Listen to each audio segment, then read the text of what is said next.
हिंद बच्चों, आज की कक्षा में राम लक्ष्मण परशुराम संवाद को आगे बढ़ाते हुए दूसरे पद्यांश पर हम व्याख्या देंगे। दूसरे पद्यांश में आप देखेंगे कि पहले पद्यांश के अंत में परशुराम ने लक्ष्मण को धमकाते हुए कहा था, ए राजा के लड़के, तुम काल के वश में हो गए हो, इसलिए तुम संभल कर नहीं बोल रहे हो कि शिव के उस महान धनुष को तुम धनुही कहते हो और धनुही कहकर मेरे गुरु का अपमान करते हो।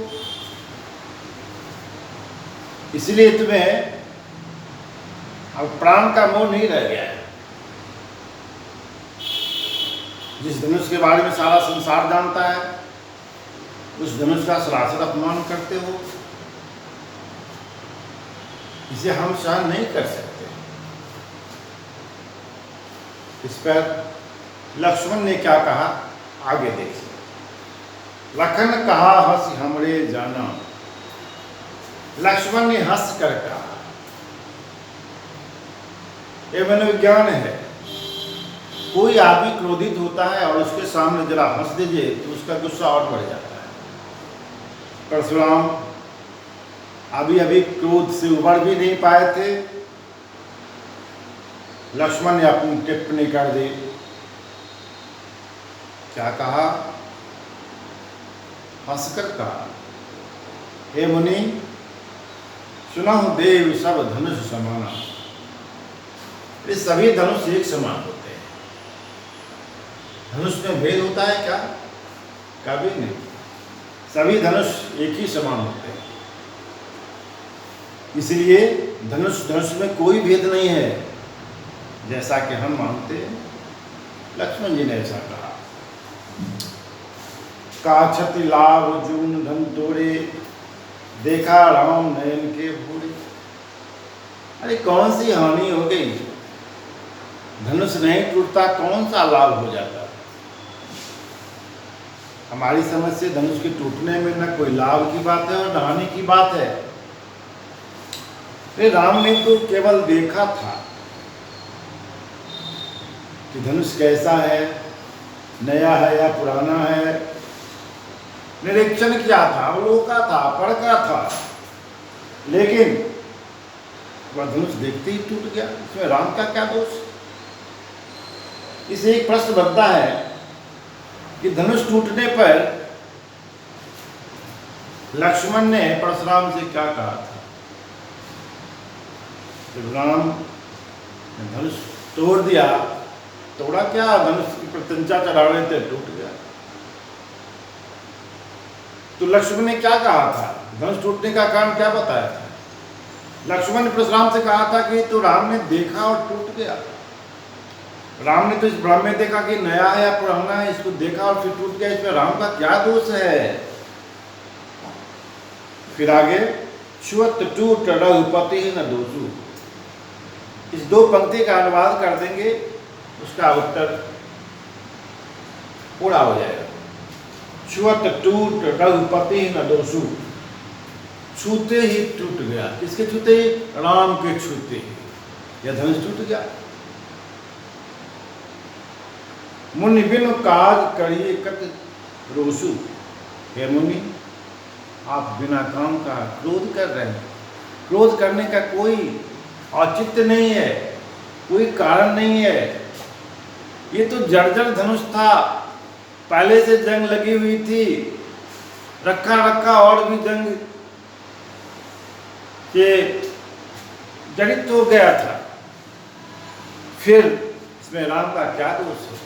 राम ने तो छुआ, टूट गया, पुराना था, टूट गया। इसमें राम कहीं से भी दोषी सिद्ध नहीं होते हैं।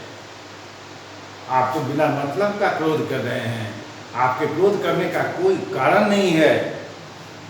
बोले चितय परस्पी ओढ़ा, वे सब सुने स्वभाव न मोड़ा। इस पर परशुराम ने जवाब दिया, यह हमने पहले ही कहा कि राम लक्ष्मण परशुराम संवाद है। राम ने पहले कहा और इसके बाद लक्ष्मण जी कूद पड़े उस संवाद में। तो अधिकांश संवाद परशुराम और लक्ष्मण के बीच ही है। अब परशुराम जी क्या कहते हैं? बोले चितय परस की ओरा, रे सत सुनित स्वभाव न मोरा। परशुराम जी ने लक्ष्मण को धमकाते हुए कहा, चितय माने देखते हुए, परसु माने फरसा, ओरा माने और तरफ। ए मूर्ख लक्ष्मण, ए बालक, क्या तुमने मेरे फरसे को नहीं देखा है? जरा इस फरसे की ओर देख और मेरे स्वभाव के बारे में नहीं जाना। रे सठ, लक्ष्मण को मूर्ख कहा, मूर्ख बालक कहा, क्योंकि वह परशुराम के बारे में नहीं जानता। परशुराम जी का मानना है कि हमारे बारे में, हमारी वीरता के बारे में शायद लक्ष्मण को पता नहीं है, इसलिए ऐसा व्यवहार कर रहा है। इसलिए कहा, रे सठ, सुने ही स्वभाव न मोरा, मेरे स्वभाव के बारे में नहीं सुना, मैं कैसा हूं। अब यहाँ परशुराम की आत्म प्रशंसा झलकती है। परशुराम अपने को बहादुर, वीर, महान भट्ट, योद्धा ये समझते हैं।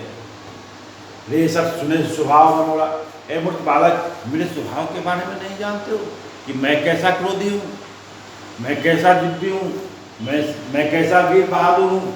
तुमने नहीं जाना है तो जान लो, क्योंकि बालक बोली बधाओ नहीं तो।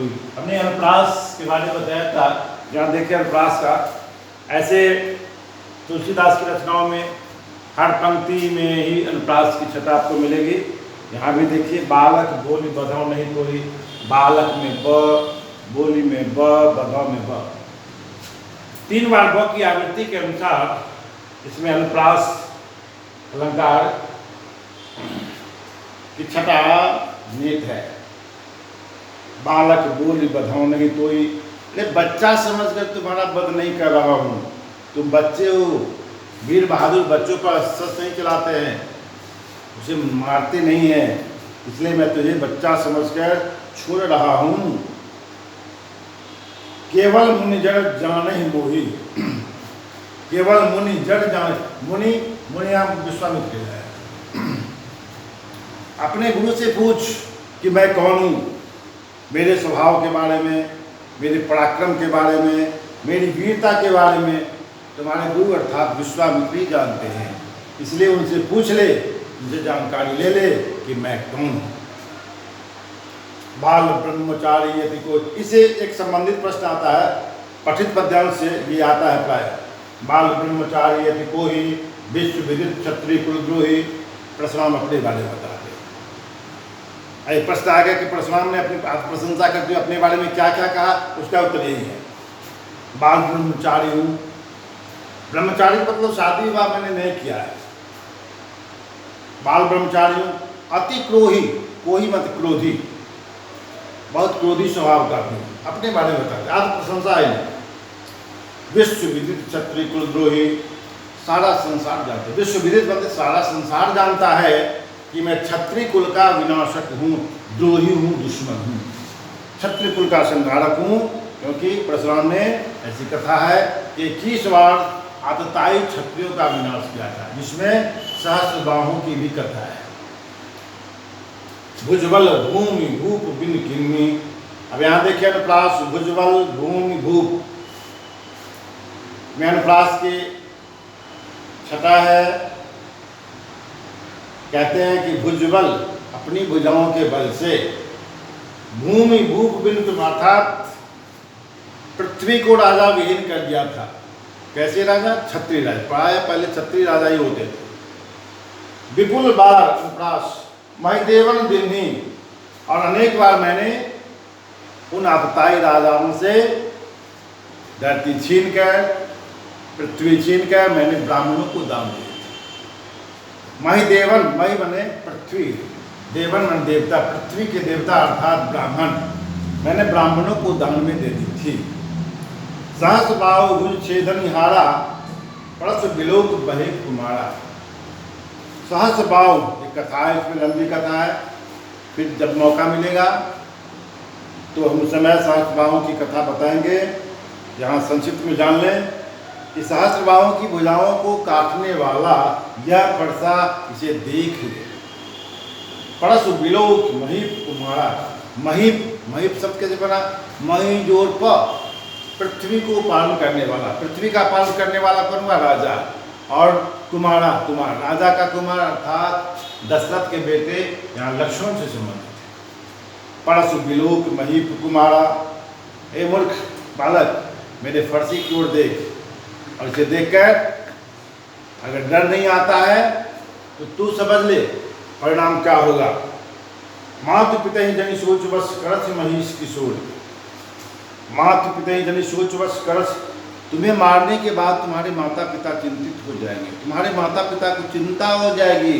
अगर मैं तुम्हें मार देता हूँ तो तुम्हारे माता पिता दुखी हो जाएंगे, क्योंकि मेरे फरसे का कमाल क्या है, उसका चमत्कार क्या है? तो गर्भन के अर्भक दलन परशु मोर अति घूर। गर्भन के अर्भक, मेरा फरसा जब युद्ध के मैदान में वैरी को काटता है तो उस समय उसके टंकार से, उसकी गर्जना से गर्द के बच्चे भी डर जाते हैं। परशु मोर अति घूर, मेरे फरसे की घोर गर्जना से सब तो डरते ही हैं, लेकिन माँ के गर्भ में पलने वाला बच्चा भी डर जाता है। और इस प्रकार फिर परशुराम और लक्ष्मण संवाद आगे भी चलता रहेगा। तब तक के लिए धन्यवाद।